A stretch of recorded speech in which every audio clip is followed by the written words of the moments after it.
Welcome back to Workers.com Staffing Pulse Insights from the Frontline. I'm Rod. And I'm Shelby. It's great to have you with us for another dive into the world of staffing and HR.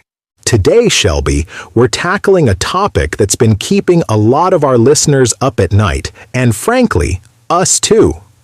Regulatory scrutiny and workforce compliance. Absolutely, Rod. It feels like every week there's a new headline about a company facing penalties for misclassifying workers or failing to meet new pay transparency mandates. The landscape is definitely shifting, and it's crucial for both HR professionals and staffing operators to stay ahead of the curve. Precisely. We're seeing a significant tightening of regulations, particularly around two key areas: worker classification and pay transparency.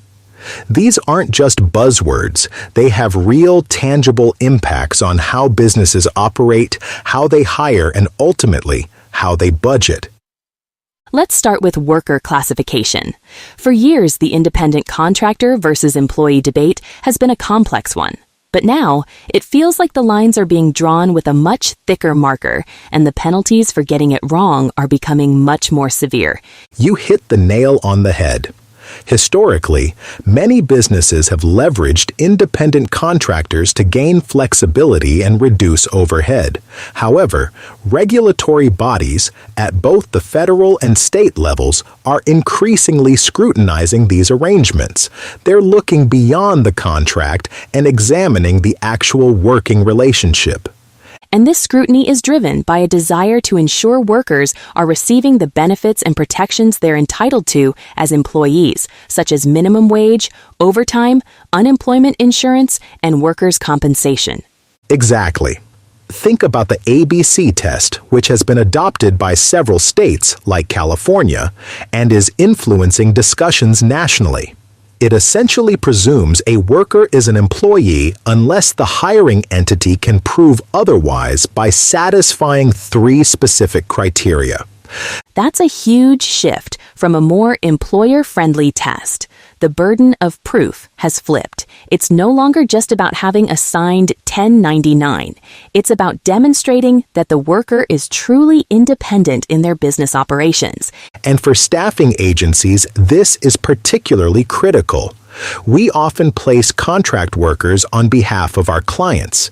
We need to ensure that the client's classification practices are sound and that the roles we're filling aren't inadvertently creating liabilities for them or for us. So, what are some of the key indicators that regulators are looking at when determining if a worker is misclassified?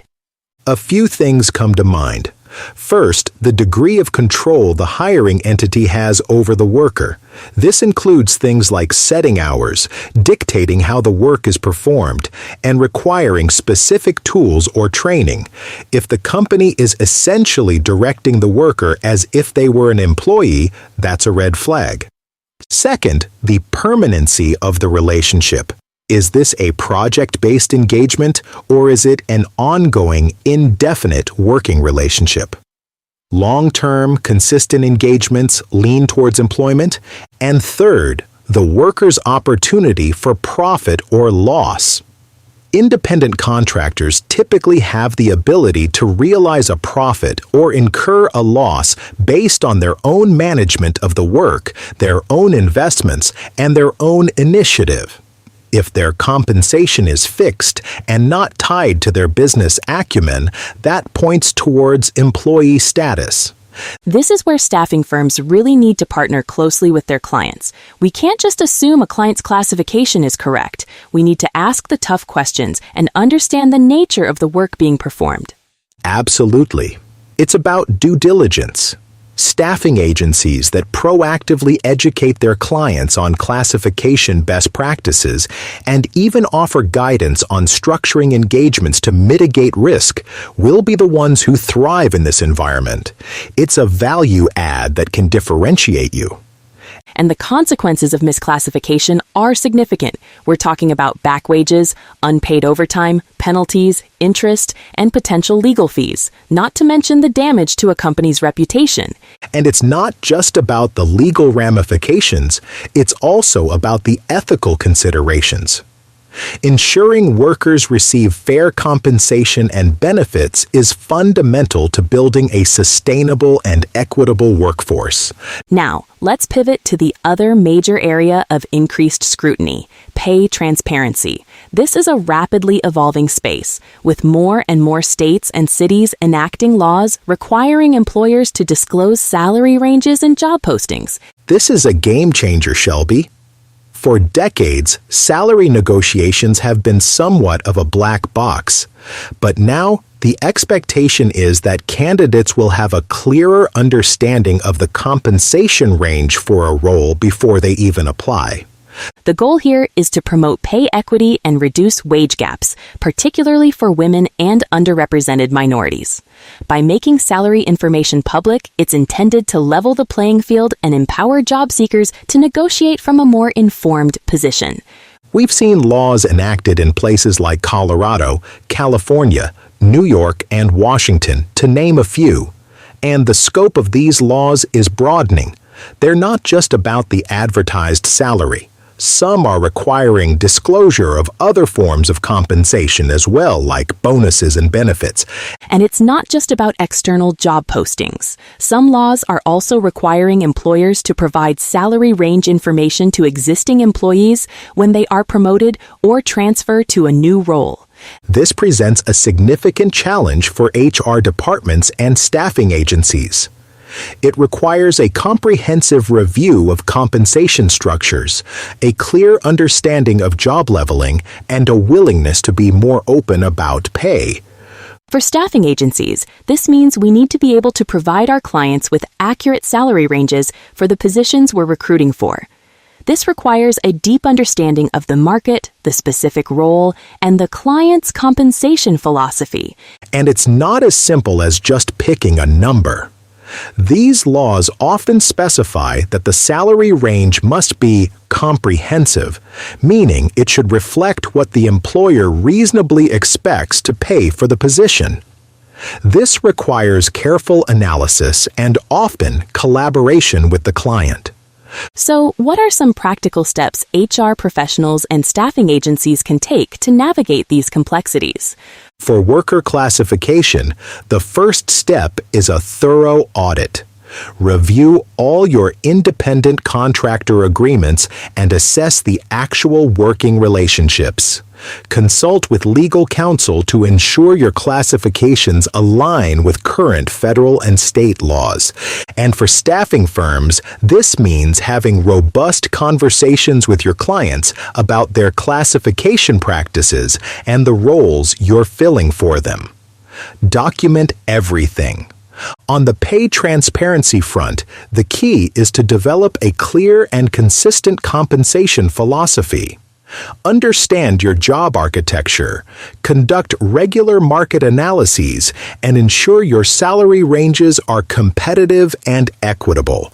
And importantly, train your hiring managers and recruiters on these new requirements.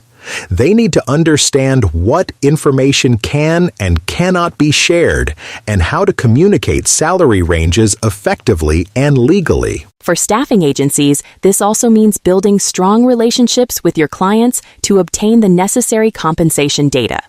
Transparency from your clients is crucial to your own compliance. It's also about embracing technology.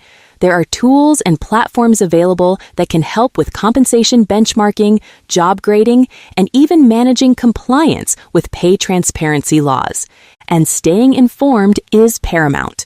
The regulatory landscape is constantly evolving. Subscribe to industry newsletters, attend webinars, and engage with legal experts. Knowledge is your best defense. It's not just about avoiding penalties. It's about building a more compliant, equitable, and ultimately a more successful workforce. Companies that prioritize these aspects will likely see improved employee morale, reduced turnover, and a stronger employer brand. That's a great point, Shelby. The companies that embrace these changes as opportunities to improve their practices, rather than just as burdens, will be the ones that come out ahead. It's about building trust and demonstrating a commitment to fair labor practices. So, to summarize for our listeners, for worker classification, focus on the reality of the working relationship, not just the contract. Understand the control, permanency, and opportunity for profit or loss. And for pay transparency, be prepared to disclose salary ranges in job postings and internally. This requires a solid understanding of your compensation structure and market data. And remember, proactive engagement with legal counsel and staying up to date on evolving regulations are non-negotiable. We're seeing a significant trend towards greater accountability in the workforce. These regulations, while challenging, are ultimately designed to create a more just and equitable environment for all workers. Absolutely. And as always, at workers.com, we're committed to providing you with the insights and resources you need to navigate these complexities. That's all the time we have for today on workers.com Staffing Pulse, Insights from the Frontline. Thank you for joining us. We'll be back on Thursday with another deep dive into the staffing and HR world. Until then, stay compliant and stay informed.